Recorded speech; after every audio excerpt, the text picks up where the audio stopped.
Hey guys, welcome back to another great episode. I don't know if episode is the right word. This is a national coaching interview series that Joe and I have embarked on for the last several months. And Joe, we have had a great time interviewing great coaches all over the country, and tonight is no exception. Guys, we've got a treat for you tonight. We're welcoming to nationalhsfb.com Patrick Ward. Coach Ward is the head coach for St. John's College High School in the Metro DC area. Hey, Coach, welcome to the program. Glad to have Thank, you tonight. thank you. I'm glad to be here. Well, Joe, why don't you take it away with our first question? All right. It's not really a question. It's a comment. You know, me and Coach Ward go back a ways. When I started this company in 2015, he was one of our first clients. Not him himself, but the AD at the time. And first thing I want to talk about is, you know, people ask me all the time since I started this company 7 years ago, what are like my top 5 highlights of doing what I do? And one of them is working with Pat and his AD Brian Griffin back in the day, 2019. We assembled, if you go look at that schedule, 2019, we assembled what I think is still to date the toughest 6-game out-of-state schedule in the history of high school football. If you look it up, and we were very strategic about it. We scheduled what we thought was the easiest team to the hardest team. All right, 6 consecutive weeks. So first game was Miami Southridge. Second game was Deerfield Beach, Florida. So you see it's getting a little better. Third game was at St. Joe's Prep in Philly. Game that those guys should have won. Yeah. I know Pat to this day, feels that way, 34-30. The fourth game, Larry, was at Duncanville, Texas.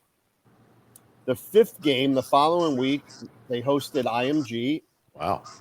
And last but not least, remember, this is the 6 games before you enter your conference schedule, and you play in the first or second best conference in America after these games. The 6th game and the one after IMG was home to Mater Dei. So I know the goal from day one was always to have a winning record in those first 6 games. They came close, but that'll be always a great memory for me.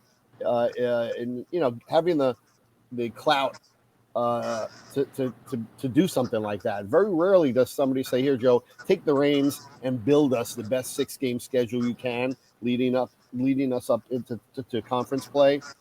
But again, that'll always be one of my top 5 favorite seasons. And we accomplished a lot at PGL so far by working with guys and programs like Pat and St. John's.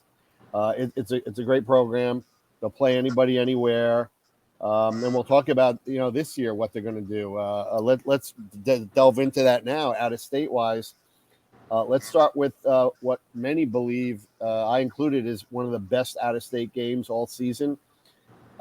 St. John's is going down to Florida, to the Fort Lauderdale area, on August 27th in the showcase of a 7-game, 3-day event, and they're playing Chaminade Madonna. Tough team. Yeah, Larry, you remember Chaminade Madonna, what they did to Buford last year? They came up last week and beat probably the best team in Georgia pretty handily. Yeah. So, Pat, tell us again. Tell us about your thinking. I mean, we know you love out-of-state games. I know Griff isn't there anymore, but I know that the leadership there still wants to challenge yourselves every season. Let us know about the philosophy of out-of-state games with you and your administration.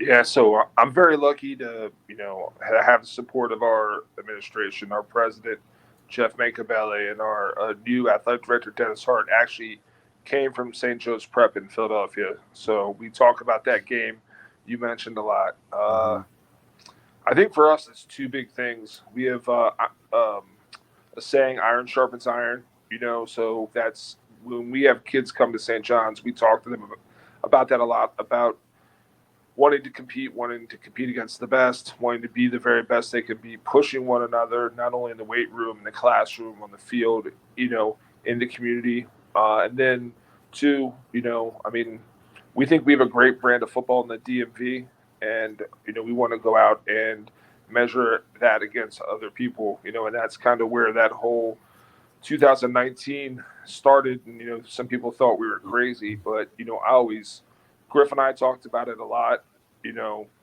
When we were in it, and I like to refer back to the man in the arena. The Teddy Roosevelt quote. And I think that's we dared greatly, and we might not have won as many games as we would have liked to, but we really measured ourselves, and to me that was important. Yeah. And you went on to have a really good conference season. Did you make to the finals of the WCAC that year? Oh, right? Yeah, thanks for bringing that up. We lost on a field goal.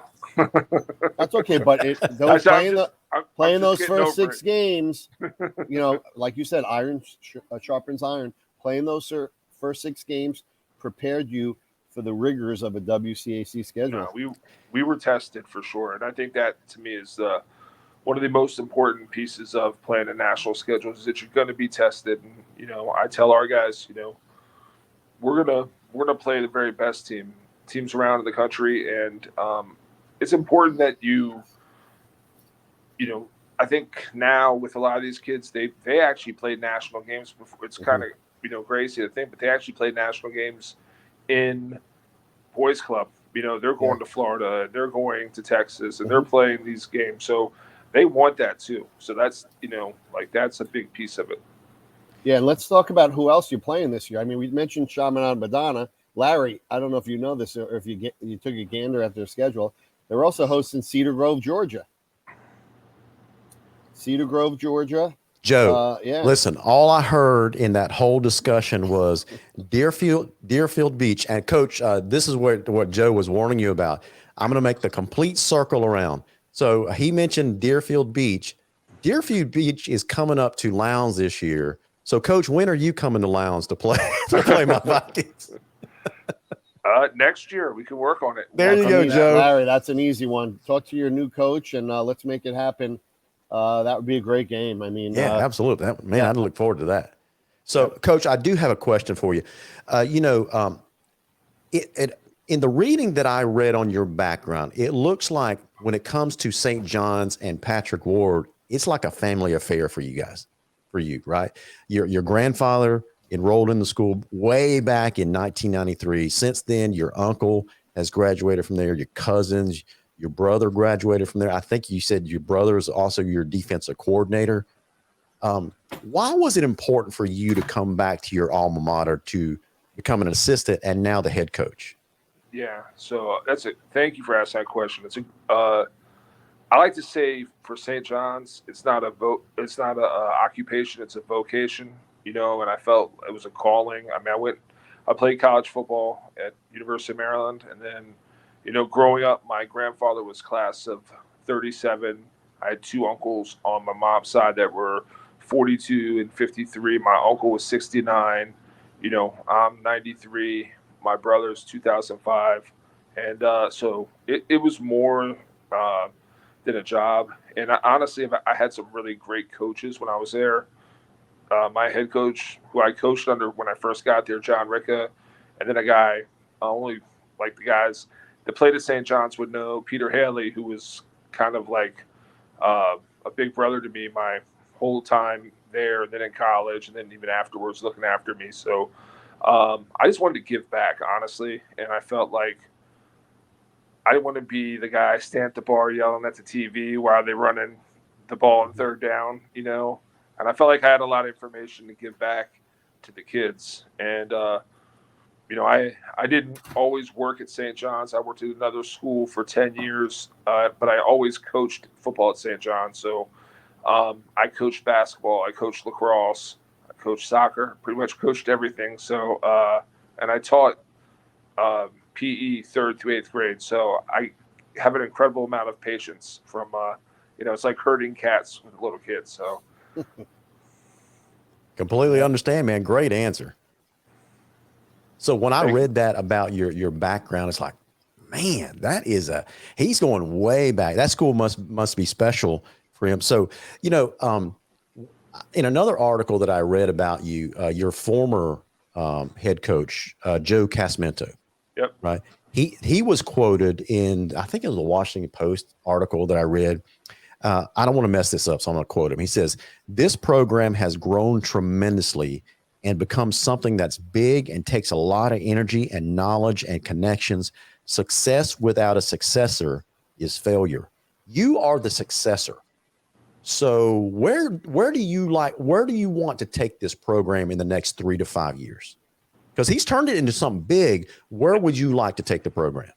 Well, I mean, Coach Kaz was great for me. First off, I wanted to say that. I mean, he's a true coach of coaches. I learned sitting or standing next to him, and really, he was gracious enough to include me in every big call, every big decision throughout his time there. So, like, I'll be forever grateful to that. I mean, honestly, for me, the biggest thing is just representing St. John's in a positive way. Like, I think we have three core beliefs, and to me, I think they're really important. And one, we talk to the kids all the time. We say, like, give me 5. So it's like, play hard. 2 is love, the most powerful form of motivation. Play for your why, and then competitive maturity. We talk about that a lot, playing the same way all the time. So for me, it's less about like being a national champ or winning every game or all those things that are really outside of our control. And it's more about, like, playing the best possible football we can play and then letting the chips fall where they may. So, like, and I just try to pound that into our kids' heads that, I think in today's society, there's a lot of instant gratification and things that, whether you want likes or retweets or things like that. I think it's important that the kids understand the concept of working hard towards a common goal to do something great. And then that's something you can, carry with you the rest of your life. And I know a lot of the things that I learned playing football have helped me be, I don't want to say will help me be successful in life. So I think that's important. And to me, it's about setting the kids up for the next 40 years, not just the next 4 years. So those are, like, I try not to, have those goals per se of, I would like to win. I want to win every game we ever play. Yeah. I want to obviously win a bunch of championships, but I know when my time's done, the big man's going to judge me on more than my wins and losses. And I think he's going to judge me on how I treated the kids under my care. So I think that's important. So if I want to paraphrase what you just said, you just tell me if I'm right on or way off base. But it sounded to me like you're more concerned about shaping the character of these kids, teaching them the football skills, and these championships are going to be a byproduct of what you taught them. Yes. Gotcha. Okay. Good philosophy to me. Yeah, I should have said that. Save that for your next interview. There you go, Coach. Yeah, Larry, you got to remember this school was founded in 1851. Yeah, been around for a while. So they're peaking. They're at their tipping point right now. I mean, you look at the last 6 years, they've hovered around top 20 to 40. I think this is a year where they crack the top 10 and they stay there. That's my opinion. I already told Coach what I think. But they're playing great competition, not only out of conference but in conference. Right. The WCAC, people will argue, what's better, the Trinity League and the WCAC. Pat's played Mater Dei and St. John Bosco, so he knows what they're like. But in my opinion, this league is a little better because there's a huge drop off in the Trinity after team number 2 down to 3, 4, 5. There's not a lot of drop off in this league. You got 4 major contenders every year. There might be a drop off between 4 and 5, maybe. But Pat, talk about that. Talk about life in the WCAC and what it means to play a historic annual games against Gonzaga, and then have to play DeMatha, then have to play Good Counsel. It's crazy. Yeah, I know for me, again, not to harp on something, but I grew up listening to my uncle talk about when they played, DeMatha in 68 or 67. And I heard stories about when my grandfather played, in the 30s and the 50s, and just, all this history, this rich history. And then, playing in it myself and then coaching in it for 20 years. To me, I'm sure, modern day and Bosco feel the same way. There's this sense of reverence, just being in that league with coaches that have coached in that league, like Coach McGregor. You have the Coach Stefanelli, Coach Bob Malloy, who's probably the greatest. Bob Malloy and Bill McGregor are probably two of the greatest high school coaches, at least in our area, but I think in the country. So, again, for me, a lot about iron sharpen iron, compete against those guys. And then great assistant coaches, like guys that no one's ever heard of, that really make those programs run. Dino Campbell, Billy Goodman. I'm going to forget somebody, get a text after this. I can't believe you left me out, but right. Chris Basha. There's guys left and right that are just great coaches. So to me, it's like I kind of feel the same way I feel about St. John's. Is like it's important to carry on our brand of football, and I like, to me, like that again, like that's why I love doing business with Joe. Is that it's a chance for us to show, like, I know we're not going to win every game. Like I said, we lost to St. Joe's Prep, but we're going to go out there and battle. And we're going to play our very best, hopefully. And that to me is the importance of like putting our football out there. And honestly, it's helped recruiting. You look across the country. Caleb Williams came from Gonzaga. He's the starting quarterback for USC. We have guys playing all over the SEC, all over the Big Ten, across the United States. So I think it talks to the strength of our brand of football and our coaching. And I think that's the other thing for me, the great coaching in our league now. Coach Drivers, Coach McGregor, Coach Stefanelli. We have some really good coaches that we battle with all the time, and it's in the top 4 teams. So we play 4 games, and then you turn around and have to play them all over again in the playoffs. Mm-hmm. So I don't know of anybody who has that. We literally played Gonzaga our last game of the year and turned around and played them the first round of the playoffs. And it's like playing an 8-quarter game. So it's right. We talk to our kids about that, but it is really tough. And you're playing against really good coaches and really good players that know your mm-hmm. stuff and what you do and your strengths and weaknesses. So you have to sometimes put some stuff away and or use it and come up with some other stuff. So it is very challenging, I think. And I would never take anything away from the Trinity League. I think it's a great league. But I tell the kids, let's not talk about the other programs. Let's just talk about us. So I would just think what we do speaks for itself. Yeah, and there are other leagues. The Trinity League, they have to play each other twice to get to the championship.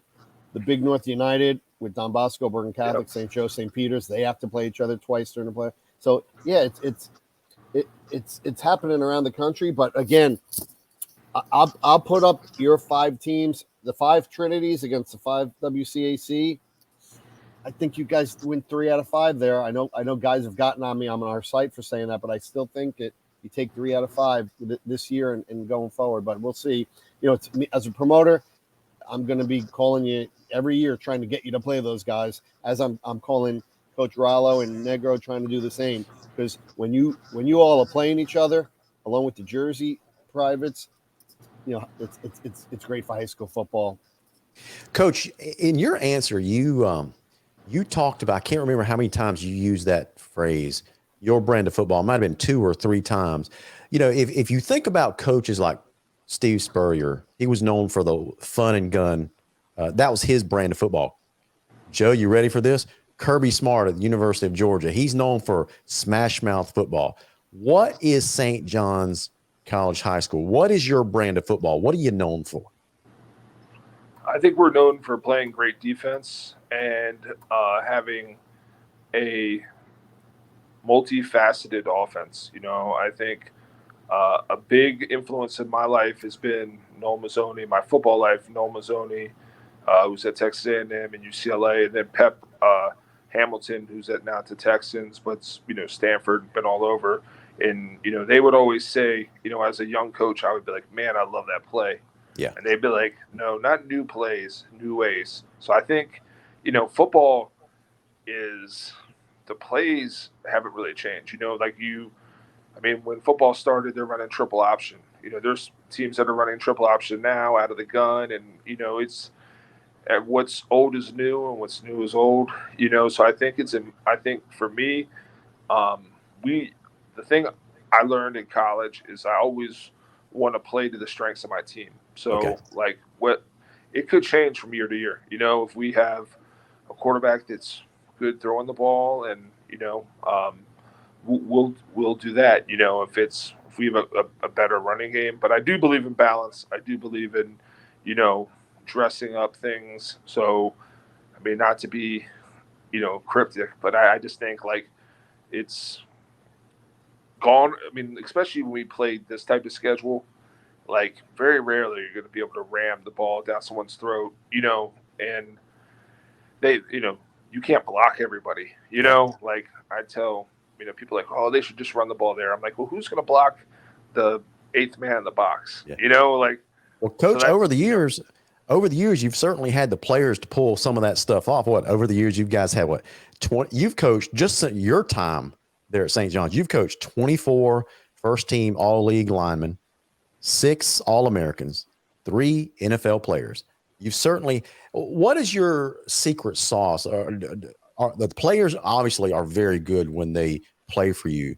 What do you guys do to further develop outstanding players that are already great to begin with? I think the biggest thing over St. John's has a huge tradition. So I've been there a long time. So I think just the tradition, we call it the brotherhood of guys coming through, trying to uphold the standard and play to the guys in front of you. I wanted to be like the guys who won the championship when I was a freshman, so there's a standard there. And I think over the last 8 years, it's been our performance training platform, which is our strength and conditioning, which is run by Matt Smith, my brother Mike's. We have 2 other coaches are actually our national champion men's lacrosse team. Yeah. Wes Speaks is Coach Lou. We have 4 full-time strength coaches. So I think that's a big piece of why we're good as well. We work out most of the summer. We're in the heat. Our bond is forged in fire and the heat.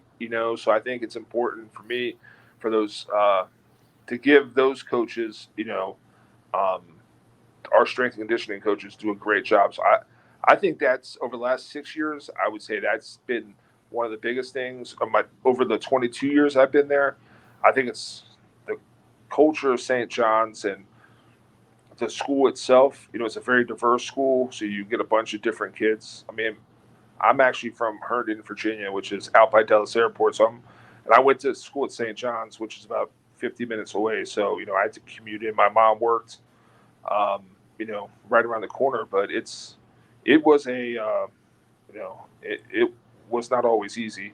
My mom threw water on me a couple mornings to get me out of bed. So, yep. I had a good support staff.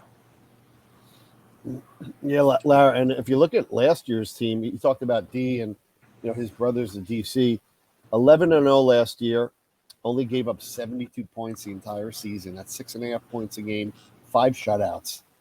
So that D is well. That's what he said. He's known for, right? That's his brand of football. He loves that shutdown defense. Yeah. And remember our last interview we had, Larry, Coach Sabella from Del Bosco talked about the hottest game he ever played in was at St. John's last year on that Saturday.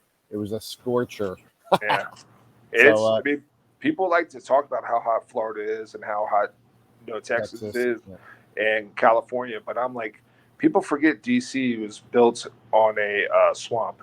So we get it's like 100 degrees with 100% humidity on a turf field, and people are like, where do we just land? And I'm, Yep.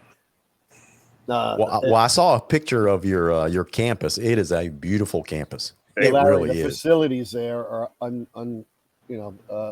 uncomparable to a 90% of the high schools out there. I went to visit a few months ago when we were launching nationalhighschoolfootball.com, and Pat gave me a tour. And I mean, remember, I was a GA at Florida State, so I've seen nice facilities. The facilities there that I witnessed were just as good as what we had back in the day at FSU, and they have there now. I mean, it's basically you have it's like being out of college, really. Hence the name in the college in the name, St. John's College. You can't beat it, facilities wise, academics. It's a great all around institution. Coach, we've been talking about some of the great things that you've done, things like that. We were kind of kidding about this before the show tonight. So you come back to your alma mater, you spend a number of years as assistant coach, you get your shot in 2020, right? You're named the head coach, and then COVID happens. COVID happened to everybody at the same time. What kind of challenges did you face during that time?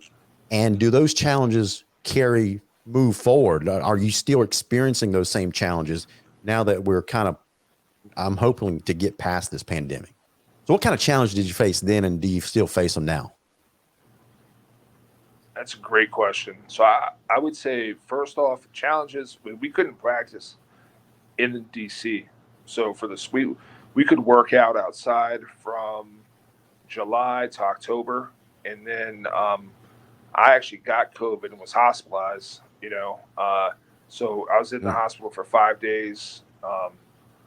So it was scary. We came back, and we kept pushing the football back and back and back.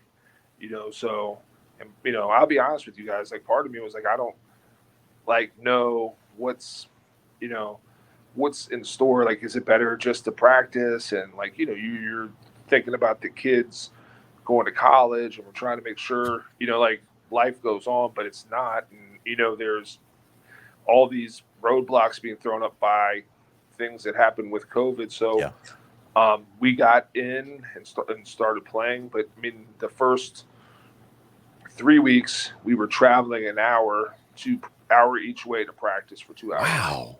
So then, I mean, thank God for our administration and, going out of the way to give us that. But, at the end of that 5-game season, it felt like 5 11-game seasons. It was like, and honestly, it was, we were 3-2.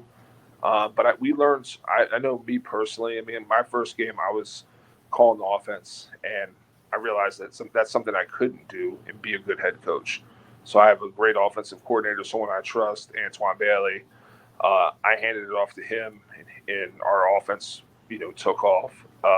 So I think, for me, it was a learning experience, and I think to answer your other question, which I think is really important, and I think a lot of people don't talk about it, is mental health, which is, I think, a huge part of what we're still dealing with. Gotcha. Especially kids, I mean, being a high school administrator, I'm also the assistant AD at St. John's. And I think we see a lot of, I know teen female suicide is up a huge number. There's kids that are every day going to get help. So for me, I think what I try to do more than anything, I try to ask kids every day, hey, how you doing? Because I hope that they would say, if something is wrong, they could feel comfortable enough to say, hey, coach, can I talk to you? Or I always prop my door open so they feel like they can walk in and talk to me. I think that to me is the piece of COVID that's people haven't, we were like, let's get back to normal, but how do you really get back to normal? And, we're adults and we've been through deaths and, losing jobs and so on and so forth. So we know life is going to get better. We know we just got to keep pushing. Kids don't have that life experience. So I think that's important for us to just, for me, honestly, I feel like that's a huge piece. And then you throw in our football piece with the extra year of eligibility and the transfer portal, kids, the high school kids, especially the middle of the pack kids, are really getting squeezed on scholarships. Yeah. So there's a lot of, there's a lot of leftover debris from COVID, and it's like, I don't know. I really wish the NCAA would do something, because I feel like college football has not done a great job of protecting high school football. You are not Joe, this is almost like a universal comment that all of our coaches that we've talked to has touched on, is the transfer portal, COVID, and how that's affected the current day athlete trying to get into these schools. Yeah, Coach, along those lines, I was just thinking about this. I think for the next few years, I think it would be wise for the NCAA to kind of expand their rosters for these college teams, to allow these coaches almost to overcome the challenges they were faced, to give some of these kids that have been kind of left behind, give them a shot at the next level too, just for the next few years. Just expand the roster. What's it going to hurt? Right. I agree. But I mean, I think you guys know that disproportionately poorer kids play football and basketball. That's right. They can't afford, I mean, I don't want to say they can't afford it, but it's more expensive to play lacrosse or baseball. There's travel, ice hockey, there's a lot of dues and things like that. So I think it's only hurting the kids who, I mean, again, to me, it feels like the equity gap is widening for people who need the most help, and like, to me, I don't want to get on my soapbox, but I like that. To me, like, I got into football to help kids, whether they're rich, poor, green, yellow, white, brown, or whatever. Right. Like, I want to help kids. And like, what I see a lot of is kids like just really struggling, with being able to find their place, and like, I mean, the best player on our team over the past 6 years playing in the SEC, like, our best offensive player went to Lafayette. I mean, he's a great player. I think 4 years ago he's playing in the MAC or a group of 5 school, and so for him to have to kind of go through all that, it was hard on him to kind of to get that, but he's getting a great education, and he's gonna he's an incredible person and player. So I mean, he's gonna be fine, but it's just it's hard, and it's not something that honestly I was equipped to deal with. Like, I feel like I need a shrink on call, not only for me but the players as well, and That's the right. parents. Yeah. That's funny right there. Joe, what else you got? So I'm gonna, before I go to the next question, I want to go down all the out, because the question is related to what I'm going to talk about now. So I want to go down the list of out-of-state teams you played recently. Not all of them, but just the brand names, the highest ranked ones. Pittsburgh Central Catholic, St. Joe's, Jersey, IMG, Jones, Florida, De La Salle, California, St. John Bosco, California, Johns Creek, Georgia, Hoover, Alabama, Miami Central, Florida, Marietta, Georgia, Christian Brothers, Missouri, Deerfield Beach, Florida, St. Joe's, PA, Dunkerville, Texas, Mater Dei, Don Bosco. And I left some out. I mean, so one of our female posters, she's actually a McDonough fan. She's called Inside Eagle. Wants to know, what's your most memorable out-of-state game experience, home or away?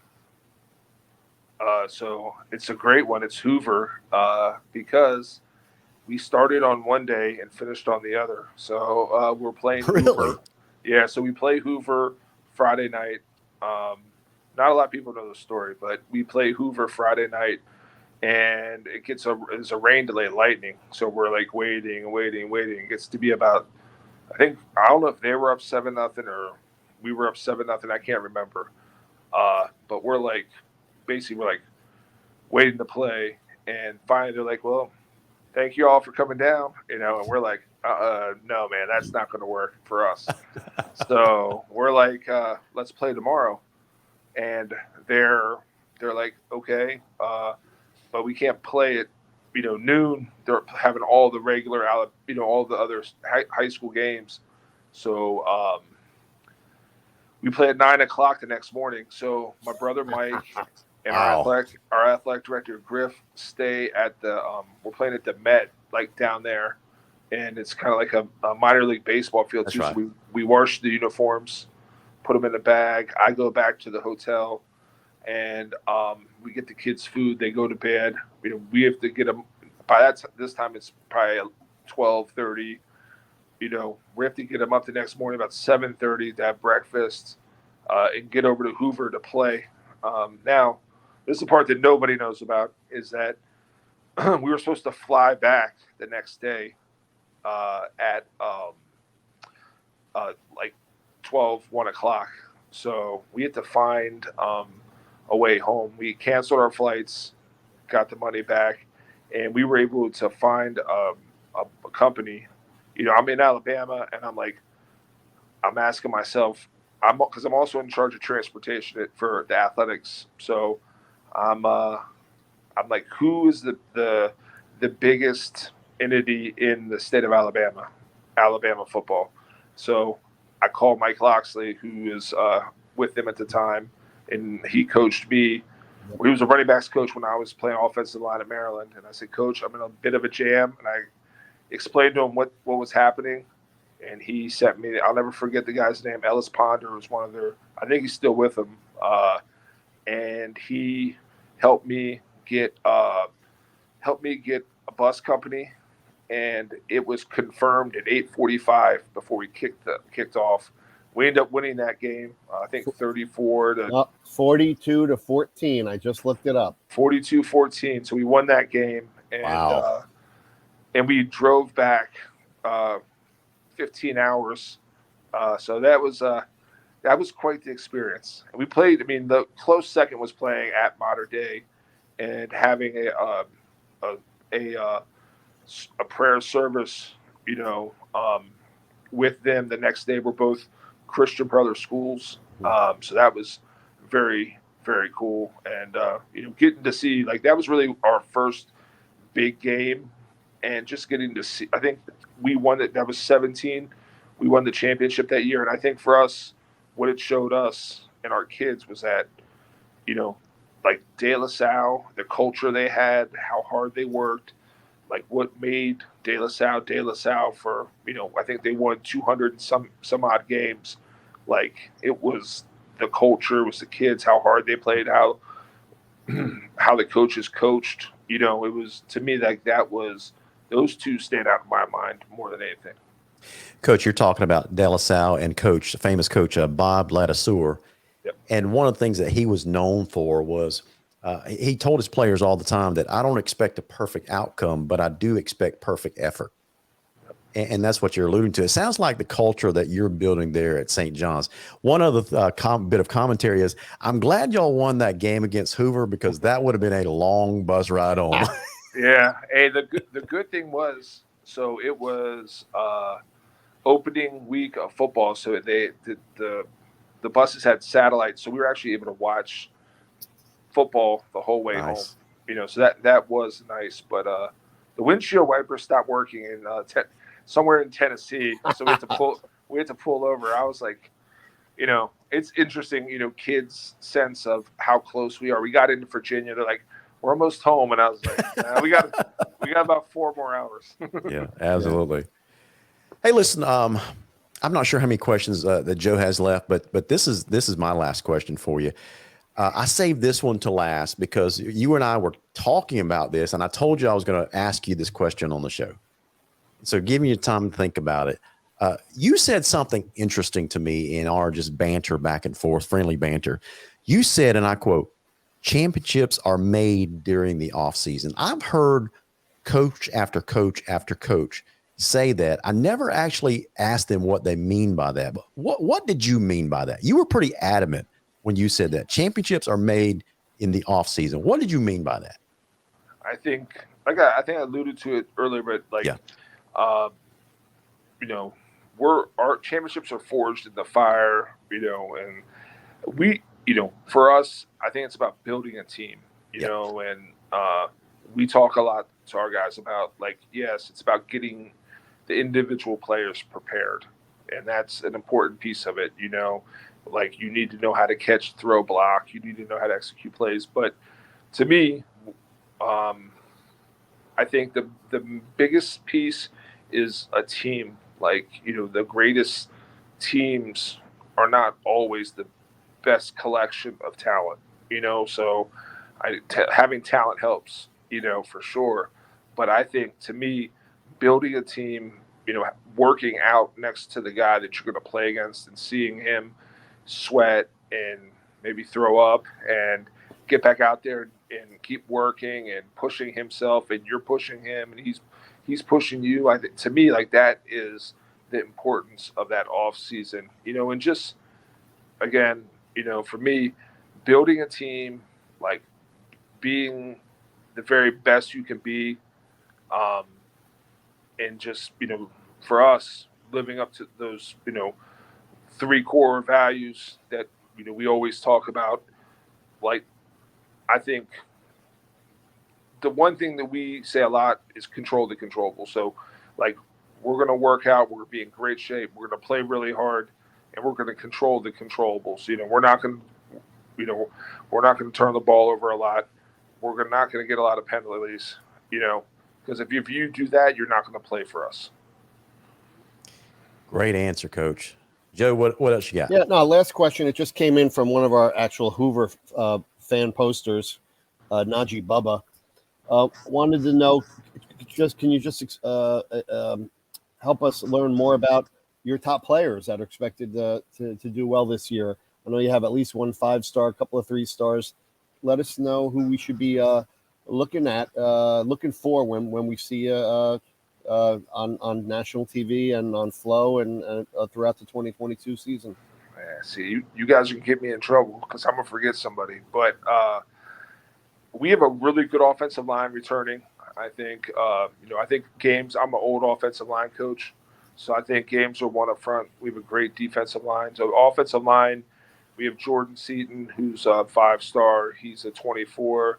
We have Javon McFadden, who's a great player, who's a 25. We have Ian Miller, Kahini Austin, Kenneth McManus. Those are all our guys up front. On defensive line, we have David Ojebwe, who's committed to Clemson. We have Rasheed Hall, Adrian Littleton. We have Trent Wilson, who's a 25, who just picked up Notre Dame, Virginia Tech. I think he's going to be a really special player for us. We have a guy in the middle, Monte Whedon, who's going to be – he's a 24. He has a bunch of BCS offers. We have Tyreek Hayer, who is a 25 DB with a bunch of Power 5 offers. Colin Gill is a corner, has a bunch of Power 5 offers. Trent Brown,